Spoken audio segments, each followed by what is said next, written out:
So the German police have issued a warrant for the arrest of a Ukrainian diver, claiming that he is potentially responsible for the Nordstream pipeline bombing back in 2022, which is pretty incredible because, of course, the whole world was told that Russia blew up their own pipeline, and we were told that for months and months and months. Even though Joe Biden himself claimed that if Russia is going to go to war with us, we are going to blow up the pipeline. Let's check out that video real quickly. This is Joe Biden shortly before. Crossing the border of Ukraine again, then there will be there will be no longer a Nord Stream 2. We will bring it into it. What? How will you do that exactly? Since the project and control of the project is within Germany's control. We will. I promise you, we'll be able to do it. As you see, Biden fully admitted it, and this is the amazing gaslighting that they did for so many months, that Biden said they would do it, then they did it, and then everyone said that they didn't do it, and people believed them, and it just blows my mind. First of all, how Germany let America get away with this. Like, how do you actually let that happen? How do you just, obviously the government knows it happened. The people are just bought into whatever the media says. If the media says, "Oh, well, no, it was the Russians did it. They blew up their own pipeline where they're, getting tons of money for their energy that they send over to Germany and other European countries." So it was really the ones who lost the most from it were the Germans. It was their project, as the reporter said here in the video. It was their project, and the Americans, also with, I think, the British. There was certainly rumors back around the time that there was a text that was captured by the Russians, sent by the then UK Prime Minister to, I forget who, to, I think maybe to Biden or somebody. Let's see. I actually have that also pulled up. Um, let's see. This is from Daily Mail. It's a ridiculous claim that British PM Liz Truss sent a text to Anthony Blinken, of the State Department in the U.S. And he's a U.S. Secretary of State. Russia's been claiming since 2022 that this was in, UK in union with the US, and now it looks like also with a diver from Ukraine. So this was all clearly put together by the quote unquote Russia in order to blow it up. And I guess for many of us, for many of you, this is not news. We kind of all guessed it, but it just, again, something that I wanted to bring to light because you probably won't see this spread very far and wide, that this was, someone was just arrested from Ukraine for having blown up the Nord Stream pipeline. And we were really fortunate in Germany, that winter. The last 2 winters have been very mild. But there was really serious concern that if that winter and this last winter as well, if they had been severe, that we could have been in big trouble and lost power throughout major parts of the country. Germany, for the last several years and even decades, thanks to the Green Party and to Angela Merkel and her lovely, Christian Democratic Party, have shut down, I think, all of the nuclear power plants, perhaps most. I'm not positive about that, but they're certainly trying to shut them all down, which was obviously a major source of energy. And so instead of that, of course, they got energy piped in from Russia with the Nord Stream pipeline, and then America and the UK decided to blow it up.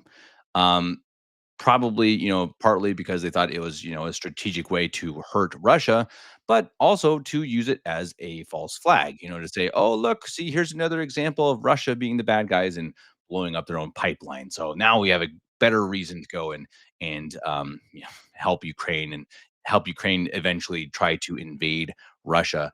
Which, again, you just kind of wonder: is anyone ever going to learn that you can't win a land war in Russia? I mean, why do people keep trying this? It's like, you think after Napoleon and after Hitler, you probably would realize, yeah, okay, it's just too big. There's just too many people. You're never going to win. But they just had to have an offensive into Russia, and who knows why? I don't understand it, and it just shows you it's all a farce. I think from the US perspective, it's all a money laundering scheme.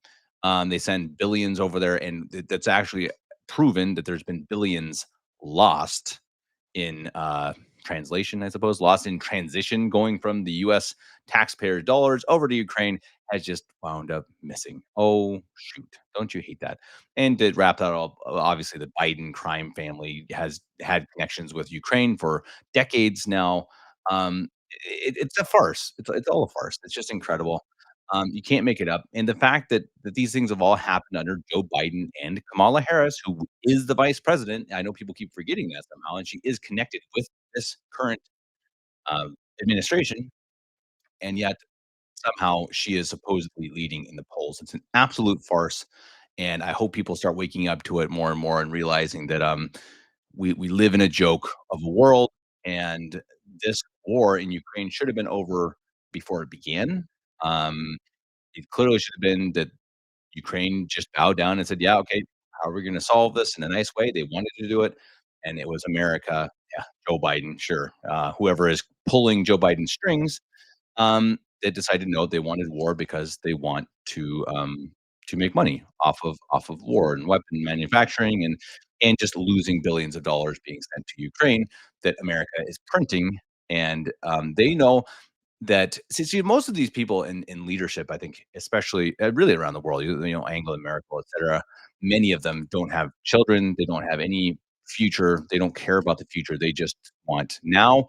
Some of them are even, these what were they called? Malthusians, right? The ones who want to rid the world of the surplus population, Ebenezer Scrooge types of folks who, that is actually their philosophy that they think the better world will be with fewer people. So you have different types of people. Some people are just purely in it for money, for greed, some for power, of course, and others because they have a weird, creepy ideology. And some of them, I am sure, are Satanists. And I think again, it's one of those things that I think you can blame it on whoever you want. I mean, some people say it's the JOOSs. Yeah, sure, maybe some of them. I think there's definitely proof of that having been the case for hundreds of years, that they are often at the forefront of these issues.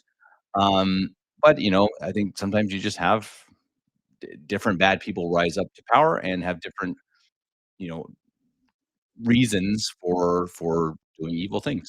And you see that right now. You see innocent people dying in Ukraine, in Russia, and who shouldn't be. Just simply shouldn't be. In the US shouldn't be sending tens of billions of dollars to a country that most people don't even know where it is on the map. Now, I know several Ukrainians, and I'm very sorry for them. And I think that's what we need to realize, that war is evil, war is hell. And I think we need to do anything we can to stop it. And I think we absolutely should always pray for peace. Of course, that's every time we pray the rosary, we that's the first request we have. For world peace, we're praying this rosary for world peace, triumph of Mary's Immaculate Heart, etc. And we got to remember that to always pray for that, because our world right now is being run by lunatics, and if we're not careful, it could all get blown up. And I guess that's the final lesson: is have our souls ready, because if these crazy people at the heads of state decide to blow things up, then, well, we certainly better be disposed and ready to die, because I don't think that's going to happen, but it could, and we should be ready for it. Hopefully, it doesn't happen, but we'll see. Seeing news pieces like this, that the Nord Stream pipeline was in fact blown up by the Ukrainians in order to start a war in union with the US and the UK, does not give me a lot of hope for the near future.